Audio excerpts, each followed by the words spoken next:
अस्सलामुअलैकुम dear students, I hope you will be fine. आज का हमारा टॉपिक है 1.7 थ्योरी एंड लॉ और प्रिंसिपल। अब लॉ और प्रिंसिपल आपके पास एक ही चीज़ है, जब भी हमारे पास कोई भी चीज़ ब्रैकेट में लिखी जाती है तो वो उसी का ही एक अगला मतलब होता है, यानी कि दूसरा मीनिंग होता है। अगर हम लोग थ्योरी की बात करें स्टूडेंट्स, अगर हम लोग इस वर्ड थ्योरी की बात करें, थ्योरी भी कहते हैं इसको, थ्योरी भी कहते हैं, आप जैसे चाहें इसको बोल सकते हैं। तो जो हमारे पास ये लफ्ज़ है थ्योरी या थ्योरी, इसका मतलब होता है स्टूडेंट्स आइडिया। ठीक है, आइडिया, कोई भी ख्याल किसी भी किस्म का, ठीक है, कोई भी ख्याल। प्रिंसिपल, प्रिंसिपल जो हमारे पास ये वाला लफ्ज़ यूज़ हुआ है लॉ और प्रिंसिपल, तो इसका हमारे पास स्टूडेंट्स मतलब होता है कोई भी असूल। ठीक है, कोई भी असूल, लॉ, कानून, बट किस में, बायो के अंदर। ठीक है, बायो का कानून। तो आज हमारा जो ये टॉपिक है थ्योरी एंड लॉ और प्रिंसिपल, हम करने से पहले आपके लिए कुछ बेसिक पॉइंट्स हैं, आप इनको याद रखेंगे तो आपके लिए टॉपिक जो है वो तैयार करना बहुत ज़्यादा आसान हो जाएगा। सबसे पहला जो हमारे पास पॉइंट है वो है हाइपोथेसिस। अब हाइपोथेसिस क्या होता है ये हम पीछे अच्छे तरीके से पढ़कर आ चुके हैं। हमारे पास एक लाइन में मफरूज़ा, एक फ़िक्रा, एक स्टेटमेंट होती है। इस हाइपोथेसिस पर हम बहुत सारे एक्सपेरिमेंट करते हैं, सीरीज़ में एक्सपेरिमेंट होते हैं, यानी कि 1 महीने बाद, 2 महीने बाद, 3 महीने बाद, लगातार बहुत सारे माह लग जाते हैं इस पर एक्सपेरिमेंट करने पर, और फिर जाके कोई पता चलता है कि अब ये हाइपोथेसिस जो है ये हमारे पास एक थ्योरी है, एक ख्याल बन जाता है, एक आइडिया बन जाता है। फिर जो हमारे पास थ्योरी होती है उस पर मज़ीद एक्सपेरिमेंट होते हैं तो वो हमारे पास लॉ बन जाता है। लॉ हमारा कानून होता है in the form of biology, bio की लैंग्वेज में। और लॉ जो होता है स्टूडेंट्स, इस लॉ को हम कभी भी रिजेक्ट नहीं कर सकते। ये हमारे पास बिल्कुल 100% अथेंटिक होता है, हम इसको रिजेक्ट नहीं कर सकते हैं। तो ये 3 पॉइंट्स आपने अपने माइंड से बिल्कुल भी स्किप नहीं होने देने, क्योंकि जब आपको ये वाले जो 3 पॉइंट्स हैं ये समझ आ गए तो उसके बाद आपके लिए आज का जो हमारा लेक्चर है वो बहुत ईजी हो जाएगा इंशाल्लाह। तो लेक्चर स्टार्ट करने से पहले स्टूडेंट्स, अगर आप इस चैनल पर न्यू हैं तो चैनल को सब्सक्राइब और वीडियो को लाइक ज़रूर कर लीजिएगा। तो हम स्टार्ट करते हैं। When experiments prove a hypothesis correct, कि वही बात जो मैं आपको बता कर आई हूँ कि हाइपोथेसिस, ये जो हमारा हाइपोथेसिस है ये अगर प्रूव हो जाए with the help of experiments, कि जब हम बार बार हाइपोथेसिस पर एक्सपेरिमेंट करते हैं और वो हमारे पास करेक्ट, सही साबित हो जाते हैं, scientist use such hypothesis for making further hypothesis. फिर साइंटिस्ट जो होते हैं वो इस्तेमाल करते हैं सच हाइपोथेसिस और कुछ बहुत सारे हाइपोथेसिस को फॉर मेकिंग फर्दर हाइपोथेसिस, कुछ मज़ीद हाइपोथेसिस बनाने के लिए। यानी कि वही बात आई ना, बार बार एक्सपेरिमेंट करेंगे। ठीक है, किस पर, हाइपोथेसिस पर। ये 2 लफ्ज़ आपने स्टूडेंट्स अपने माइंड से स्किप नहीं होने देने। हम थ्योरी की बात कर रहे हैं बेसिकली यहाँ पर। तो थ्योरी के अंदर आपने हाइपोथेसिस और एक्सपेरिमेंट, ये लफ्ज़ बार बार इस टॉपिक में यूज़ होंगे, तो आपने यही बात अपने माइंड में रखनी है कि हाइपोथेसिस पर हम क्या करेंगे, बार बार एक्सपेरिमेंट करेंगे in theory. When new hypotheses are again proved, जब हमारे पास नए हाइपोथेसिस जो साइंटिस्ट ने दोबारा बनाए थे वो हमारे पास अगेन प्रूव्ड हो जाएं by experiments, the original hypothesis becomes a theory. फिर क्या होता है, जो हमारे पास एक ओरिजिनल हाइपोथेसिस होता है वो एक थ्योरी बन जाता है, एक थ्योरी बन जाता है। अ थ्योरी और theory is supported by extensive evidence. फिर वो जो एक थ्योरी, जो एक हाइपोथेसिस हमारे पास थ्योरी बन जाता है, उस थ्योरी को एक एविडेंस की ज़रूरत होती है स्टूडेंट्स, एविडेंस। ठीक है, एविडेंस हमारे पास क्या होता है, एविडेंस हम कह सकते हैं हमारे पास कोई भी सबूत होता है। क्या होता है, सबूत, ये एविडेंस का मतलब है।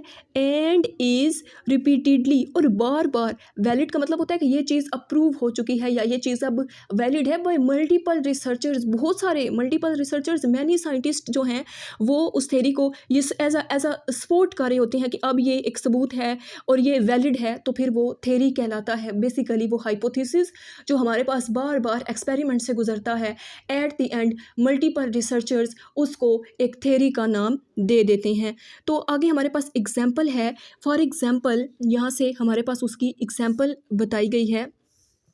The theory of evolution explains, theory of evolution explain करती है हाउ स्पीशीज़, किस तरीके से स्पीशीज़ चेंज हुई हैं ओवर टाइम, टाइम के साथ, थ्रू नेचुरल सिलेक्शन, ठीक है, नेचुरल सिलेक्शन के ज़रिए। अब ये जो स्टूडेंट्स यहाँ पे आप लोगों के लिए उन्होंने ये लफ्ज़ थ्योरी ऑफ एवोल्यूशन इस्तेमाल किया है, बेसिकली ये सेकेंड ईयर का टॉपिक है और काफ़ी डिटेल में है और मोस्ट इंपॉर्टेंट लॉन्ग क्वेश्चन है वहाँ पर। तो थोड़ा सा आपको मैं इसका आइडिया दे देती हूँ। ये बड़ा इंटरेस्टिंग सा यहाँ पे एक लफ्ज़ यूज़ हुआ है, तो आपने इसको ज़रा अटेंटिव होकर सुनना है। इंटरेस्टिंग है इसलिए मैं आपसे कह रही हूँ। अब थ्योरी ऑफ एवोल्यूशन, एवोल्यूशन का मतलब होता है चेंजेस आना, तब्दीली आना, ठीक है। बेसिकली हम कह सकते हैं कि वेरिएशंस आना, तब्दीलियाँ आना। अगर हम इस थ्योरी की बात करें तो तकरीबन 1800s की बात है, 1800 की बात है। अब हम 2000 में हैं, ठीक है, 2025 चल रहा है। तो अगर हम 1800 की बात करें तो लोग जो थे वह तब दो थेरीज होती थी स्टूडेंट। एक होती थी हमारे पास थ्योरी ऑफ एवोल्यूशन, एक होती थी theory of special creation. Theory of special creation जिस पर जितने भी उस दौर के उलमा या बड़े बड़े जो आलिम फाजिल होते थे वो बिलीव करते थे कि जैसा कि हम कहते हैं कि हम भी बिलीव करते हैं, बीइंग एज अ मुस्लिम हमारा ये बिलीव है कि हमें जिस फार्म में अल्लाह ताला ने बनाया था हम उसी फार्म में हैं। हम हज़रत आदम और माँ हवा जो हैं उनकी औलाद हैं। तो तब लोगों का या साइंटिस्ट थे जो हमारे बायोलॉजिस्ट थे, उनका यही बिलीव था थ्योरी ऑफ स्पेशल क्रिएशन पर कि हमें जिस फार्म में बनाया गया है हम आज भी उस फार्म में ही मौजूद हैं। लेकिन हुआ कुछ इस तरह स्टूडेंट्स, डियर स्टूडेंट्स, कि जब हमारे पास 1809 के अंदर एक हम कह सकते हैं कि एक पर्सन जो जिसका नाम चार्ल्स डार्विन था, जिसने इस थ्योरी को दिया, वो पैदा हुआ। तो उसने क्या किया, 20 साल एक कश्ती में सफ़र किया, ठीक है, एक शिप में उसने 20 साल सफ़र किया, बहुत सारे जजीरे, बहुत सारी जगहों पर वो किया और उसने ये ऑब्ज़र्व किया कि पहले सिर्फ फ्लोरा और फाना, एनिमल्स और प्लांट्स होते थे और एनिमल्स से ही जाके ह्यूमन बींग्स, हम इंसान इवोल्व हुए हैं।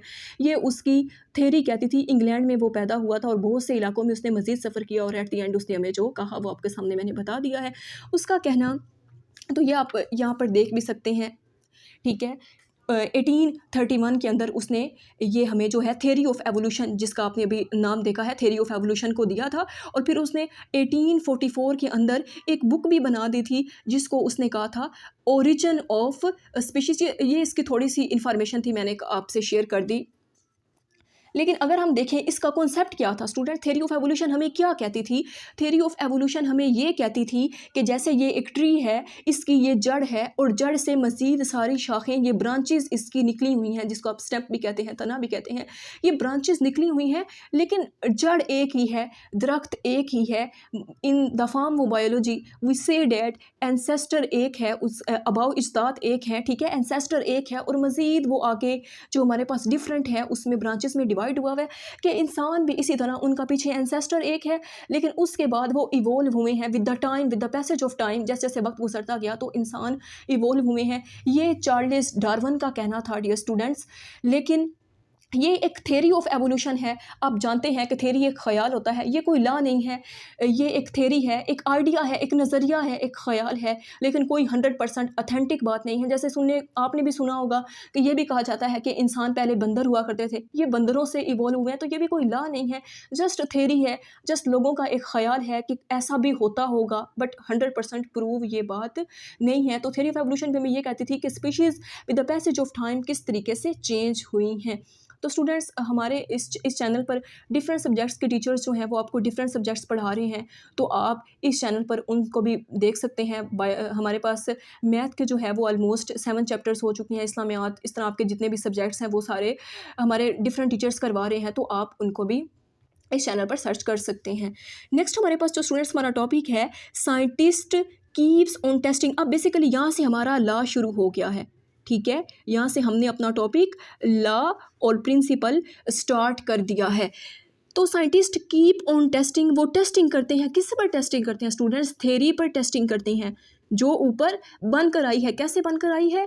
हमारे पास उन्होंने हाइपोथेसिस पर बहुत सारे एक्सपेरिमेंट किए हैं और फिर उसमें से किसी एक जो हमारे पास हाइपोथेसिस था उसको वैलिड करार दे के थ्योरी बनाया था। वो ही थ्योरी, उसी थ्योरी पर अब साइंटिस्ट जो हैं वो मज़ीद टेस्ट करते हैं बाय डूइंग एक्सपेरिमेंट। एक्सपेरिमेंट करते से ही टेस्ट होते हैं ना, तो एक्सपेरिमेंट करते हैं, दे ट्राई, वो कोशिश करते हैं देयर बेस्ट कि अच्छा करने की, टू डिसप्रूव द थ्योरी, कि वो जो थ्योरी है उसको डिसप्रूव किया जाए, ठीक है। कि अगर हम साइंटिस्ट की तो यही कोशिश होती है कि ये थ्योरी ठीक नहीं है भाई, इसको रिजेक्ट करो, वो इसी कोशिश में होते हैं। लेकिन अगर ऐसा हो, if theory is proved again, अगर वो थ्योरी दोबारा से प्रूव्ड हो जाए, वो तो उसको क्या करने की कोशिश कर रहे थे, डिसप्रूव करने की कोशिश कर रहे थे, बट ऐसा ना हो और क्या हो जाए थे हमारे पास जो थ्योरी थी वो अगेन प्रूव्ड हो जाए and again bar bar prove हो जाए, क्योंकि साइंटिस्ट जो होते हैं वो बार बार एक्सपेरिमेंट करते हैं, 1 महीने बाद, फिर दूसरे महीने बाद, फिर तीसरे, फिर चौथे, काफ़ी ज़्यादा अरसे के बाद जब रिज़ल्ट सेम हो तब उन्हें यकीन आ ही जाता है भाई अब ये ठीक है। बाय एक्सपेरिमेंट्स, बार बार एक्सपेरिमेंट करती हैं, इट बिकम्स अ लॉ और प्रिंसिपल, लेकिन बार बार उनके एक्सपेरिमेंट करने के बाद भी अगर थ्योरी प्रूव्ड हो जाए, रिजल्ट सेम रहे, तो वो हमारे पास कोई भी हमारा लॉ या क्या बन जाता है, प्रिंसिपल बन जाता है। और स्टूडेंट्स, ये जो हमने देखा थ्योरी और लॉ और प्रिंसिपल को, ठीक है, थ्योरी को, लॉ या प्रिंसिपल, ये हमारे पास इस चैप्टर के मोस्ट इम्पोर्टेंट शॉर्ट क्वेश्चन है। आप इसको कह सकते हैं most important short answer questions, ठीक है।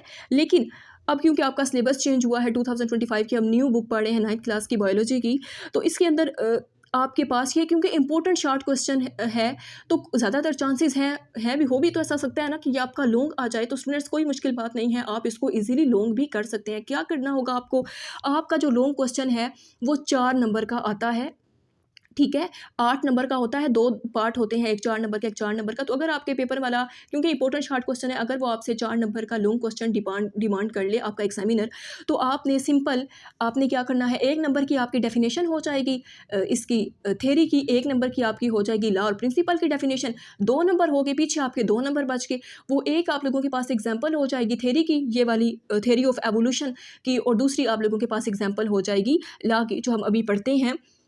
स्पेसिफिक लॉ, एक ख़ास लॉ इज़ अ यूनिफॉर्म, वो यूनिफॉर्म होता है, मतलब कभी चेंज नहीं होता। स्टूडेंट्स आप इसको देख सकते हैं कि यूनिफॉर्म, ठीक है, जैसे एक स्कूल की एक पहचान होता है यूनिफॉर्म, जो आप लोग स्कूल में पहन के जा रहे होते हैं यूनिफॉर्म, तो वो क्या होता है, एक स्कूल की पहचान होता है और वो चेंज नहीं होता, ठीक है, यूनिफॉर्म कॉन्स्टेंट रहता है।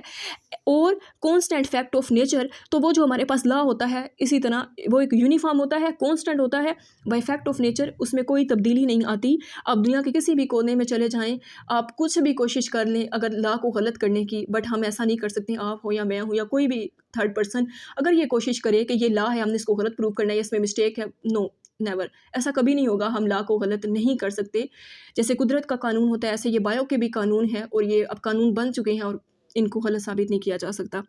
एग्जाम्पल आपके पास डियर स्टूडेंट्स ये है कि हमारे पास बायोलॉजिकल लॉ के अंदर हार्डी वेनबरिग लॉ, अब आप लोगों के लिए ये भी एक नया लफ्ज़ है यकीनन, हार्डी वेनबरिग लॉ, आप 10th क्लास में जाके इसको बड़ी डिटेल के साथ पढ़ते हैं, आपका मोस्ट इंपॉर्टेंट लॉन्ग क्वेश्चन होता है। लेकिन मैं थोड़ा सा बता देती हूँ, इसके अंदर हम लोग जो हार्डी वेनबरिग लॉ के अंदर इनहेरिटेंस को देखते हैं, विरासत को देखते हैं, जेनेटिक्स को देखते हैं। जैसे एग्जाम्पल में आप लोगों के पास आई कलर है, अब हम कहते हैं कि ये एक बच्चा है, छोटा सा हमारे पास चाइल्ड है, हम कहते हैं कि इसका जो आइज़ का कलर है अगर ब्राउन है, वट एवर जो भी है, हम कहते हैं ये तो अपने फादर पे गया है, इसकी आइज़ का कलर अपनी मदर पे गया है, तो यहाँ पे हमारे पास इनहेरिटेंस वरासत आ जाती है।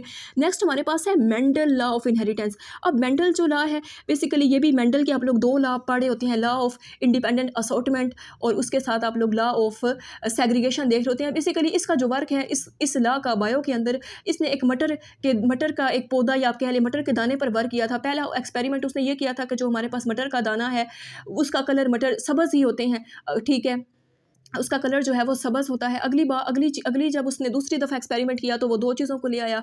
आप जो हम देख रहे होते हैं मटर का दाना हमें गोल सा नज़र आ रहा होता है, ठीक है, तो उसने कहा कि हमारे पास राउंड भी होते हैं, रिंकल भी होते हैं, यानी कि इस तरह हमारे पास जो मटर का दाना है स्टूडेंट्स, वो आप कह सकते हैं कि इस तरीके से हमारे पास गोल भी होता है और इस तरह भी होता है। कलर उसका आप लोग कह सकते हैं कि हम कह सकते हैं कि जो हमारे पास कलर होता है वो येलो भी होता है और ग्रीन भी होता है, ठीक है। तो ये एक लॉ बन गया था, थोड़ा सा मैंने आपको इसका आइडिया दे दिया है, क्योंकि ये चीज़ें आप लोगों के लिए नहीं थी, मैं इसलिए आपको थोड़ा सा बता देती हूँ कि आपको आइडिया हो जाए। ये नई चीज़ें को समझना इतना आसान नहीं होता, तो मैं इसलिए बताती हूँ कि आपके माइंड में ईजिली ये याद रह जाएँ और आपको अच्छे से थोड़ी बहुत इनका आइडिया हो जाए कि क्या ये चीज़ें हैं, क्योंकि आपके लिए नहीं है। नेक्स्ट स्टूडेंट, अच्छा, ये जो आप लोगों ने एग्जाम्पल करनी है ना, ये वाली हार्डी वेनबरिग लॉ की और मेंडल के लॉ ऑफ इनहेरिटेंस की, बाज़ औक़ात अगर आपके पास पूरा शॉर्ट क्वेश्चन ना आए तो ऐसा भी होता है कि आप लोगों से सिर्फ एग्जाम्पल पूछ ली जाती है, तो फिर आपने ये लॉ दोनों बड़े इंपॉर्टेंट है, ठीक है, ये भी आपके पास मोस्ट इंपॉर्टेंट है, आपने ये नहीं भूलने, हार्डी वेनबरिग लॉ और मेंडल लॉ ऑफ इनहेरिटेंस। तो ओके हो गया। नेक्स्ट अगर हम लोग देखें तो स्टूडेंट्स, ये हमारे पास फ्लो चार्ट, एक डायाग्राम दी गई है। ये फ्लो चार्ट जो है ना आपके पास, ये डायाग्राम, ये भी बाज़ औक़ात as a short answer questions के अंदर आ रही होती है। अगर लॉन्ग आए तो आप इसको भी ऐड कर दें, वेल एंड गुड, बहुत अच्छा होगा, आपके मार्क्स एक नंबर भी एग्जामिनर डिडक्ट नहीं कर सकेगा। लेकिन अगर आप क्या करें, इसको एज अ शॉर्ट भी कर लें तो भी अच्छा है, आप कर सकते हैं। अब स्टूडेंट ये क्या है कि बायोलॉजिकल प्रॉब्लम होती है, फिर ऑब्जर्वेशंस होती हैं, ये देखने में तो बड़ी कॉम्प्लेक्स लग रही है ना, ऐसा होता है आप लोगों के लिए नई चीज़ें हैं तो आपको थोड़ी सी ये कॉम्प्लेक्स लग रही होगी, बट ऐसा नहीं है। ये वही सारा कुछ उन्होंने यहाँ पे थोड़ा इसको ऐसे राउंड शेप में थोड़ा दे दिया है, बट ये वही सारा कुछ है स्टूडेंट्स जो हम पीछे पढ़कर आए हैं। तो हमारे पास बायोलॉजिकल प्रॉब्लम से ऑब्जर्वेशंस हुई, फिर हाइपोथेसिस हुए, फिर डिडक्शंस हुई, फिर हमारे पास क्या हुआ, experimental group, control group, deductions के बाद फिर हमने उसमें क्या हुआ, डिडक्शन के बाद हमारे पास इन दोनों के बाद एक्सपेरिमेंट्स हुए। एक्सपेरिमेंट अगर हमारे पास प्रूव्ड हो जाएँ तो फिर रिजल्ट के ऊपर हम क्या करते हैं उसको, अगर वो भी प्रूव्ड हो जाएँ तो फिर हम उसको रिपोर्ट कर रहे होते हैं। रिपोर्ट आप जानते हैं हम सेमिनार्स वगैरह में जैसे पीछे देखा था मैगजीन्स के अंदर उसको रिपोर्ट करते हैं। फिर फर्दर टेस्टिंग के बाद वो थ्योरी हो जाती है, थ्योरी की भी फर्दर टेस्टिंग होती है तो वो लॉ और प्रिंसिपल बन जाता है। डियर स्टूडेंट्स, अगर आपको यहाँ से करने में थोड़ी कॉम्प्लिकेशन हो ररी है बुक की वर्डिंग में, तो मैंने आप लोगों के लिए इसको ईजी फॉर्म में भी बनाया है। बट उससे पहले स्टूडेंट्स, ये जो आप लोगों के पास लॉ का क्वेश्चन है, ये मैं थोड़ा सा आपको बता दूं, ये आपको एग्जामिनर कंफ्यूज भी कर सकता है, डिफरेंट लफ्ज इसके लिए यूज़ कर सकता है। तो वो लफ्ज़ आप लोग एक दफ़ा देख लें, ये देखें, वो साइंटिफिक लॉ आपसे पूछ सकता है, वो बायोलॉजिकल लॉ आपसे पूछ सकता है, वो बायोलॉजिकल प्रिंसिपल आपसे पूछ सकता है, और एट द एंड वो आपसे लॉ पूछ सकता है। तो आपने एक बात याद रखनी है, क्योंकि हम आप ये तो देख चुके हैं कि हमारे पास या प्रिंसिपल और लॉ एक ही चीज़ होती है। तो जिसके एंड पर ये साइंटिफिक लॉ हो, बायोलॉजिकल लॉ हो, या प्रिंसिपल हो, या लॉ हो, वट एवर जो भी हो, तो आपने इसमें जो आपका 2 नंबर का सवाल है उसमें लॉ की डेफिनेशन को पुट कर देना है, जो हम ऊपर यहाँ पर देख कर आ चुके हैं, और वो लॉ और प्रिंसिपल बन जाता है। ये वाली इन नामों से भी आ सकती है, कंफ्यूज नहीं होना आप लोगों ने। तो हम इसकी बात कर रहे थे, या अगर आप इजी वर्डिंग में करना चाहते हैं तो मैंने आप लोगों की आसानी के लिए इसको एक अलग, आप लोग देख चुके हैं हमारे पास बायोलॉजिकल प्रॉब्लम, बायोस रेलिवेंट कोई भी मसला होता है, हम उस पर ऑब्जर्वेशंस करते हैं। ऑब्जर्वेशंस हमारे पास हमारे मुशाहिदात होते हैं, ठीक है, जो हम with the help of 5 senses को इस्तेमाल करते हुए कर रहे होते हैं। नेक्स्ट हमारे पास स्टूडेंट्स हाइपोथेसिस होती हैं। हाइपोथेसिस हमारे पास एक मफरूज़ा होता है, एक लाइन के अंदर स्टेटमेंट होती है, और टेंटेटिव स्टेटमेंट होती है, मतलब एक आर्जी सी स्टेटमेंट होती है। नेक्स्ट हमारे पास जो है वो डिडक्शंस होती हैं। डिडक्शन का मतलब होता है किसी भी चीज़ को डिडक्ट कर देना, माइनस कर देना, रिमूव कर देना। डिडक्शन के बाद हम लोगों ने 2 ग्रुप देखे थे, एक एक्सपेरिमेंटल ग्रुप और एक हमारा कंट्रोल ग्रुप। एक्सपेरिमेंटल ग्रुप जिसके अंदर हम कार्बन डाइऑक्साइड नहीं दे रहे होते हैं तो फोटोसिंथेसिस भी नहीं होती। कंट्रोल ग्रुप जिसमें हम कार्बन डाइऑक्साइड दे रहे होते हैं तो फोटोसिंथेसिस हो रही होती है। सिंपल सा डिफरेंस था। नेक्स्ट हमारे पास है एक्सपेरिमेंट्स। एक्सपेरिमेंट हम तजर्बे कहते हैं, जो बार बार कर रहे होते हैं, किस पर, हाइपोथेसिस पर बायोलॉजिस्ट कर रहे होते हैं। नेक्स्ट स्टूडेंट्स हमारे पास क्या होता है, हमें रिजल्ट मिल जाता है, हम इसको कह रहे होते हैं कि हमें एक नतीजा हम अखज़ कर लेते हैं इतने सारे स्टेप्स करने के बाद, और अगर वो नतीजा हमारे पास प्रूव्ड हो तो फिर ही हम उसको आगे रिपोर्ट कर रहे होते हैं in the form of seminars, इस तरीके से।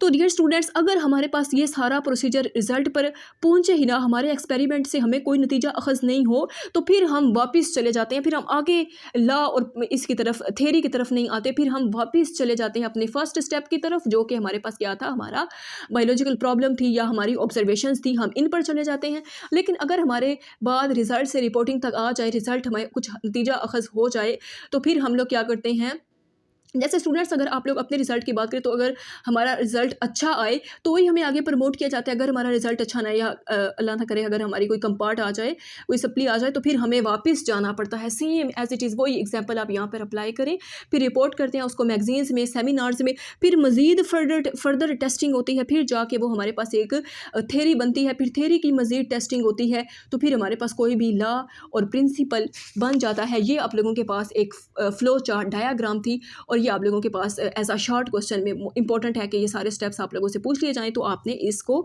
एज अ शॉर्ट क्वेश्चन के तौर पर ही करना है। और ये आपका एक इम्पोर्टेंट क्या है, शॉर्ट क्वेश्चन है। तो अगर हम पूरा देखें तो आप लोगों, अगर मैं आपको फुल डियर स्टूडेंट्स, आज का लेक्चर आप लोगों के लिए हर हवाले से बहुत ज़्यादा इंपॉर्टेंट था। इसके शॉर्ट क्वेश्चंस बहुत ज़्यादा इंपॉर्टेंट है, थ्योरी और लॉ, इसके आप लोग एग्जांपल्स थ्योरी और लॉ की, ये फ्लो चार्ट डायाग्राम और इम्पॉर्टेंट है, तो फिर ये इसके लोगों के आने के भी चांसेस हैं। तो इस तरीके से ये फुल लेक्चर आप लोगों के लिए बहुत ज़्यादा इन्फॉर्मेटिव भी रहा होगा। वीडियो को लाइक और चैनल को सब्सक्राइब करना ना भूलिएगा। Thanks you so much and अल्लाह हाफिज़।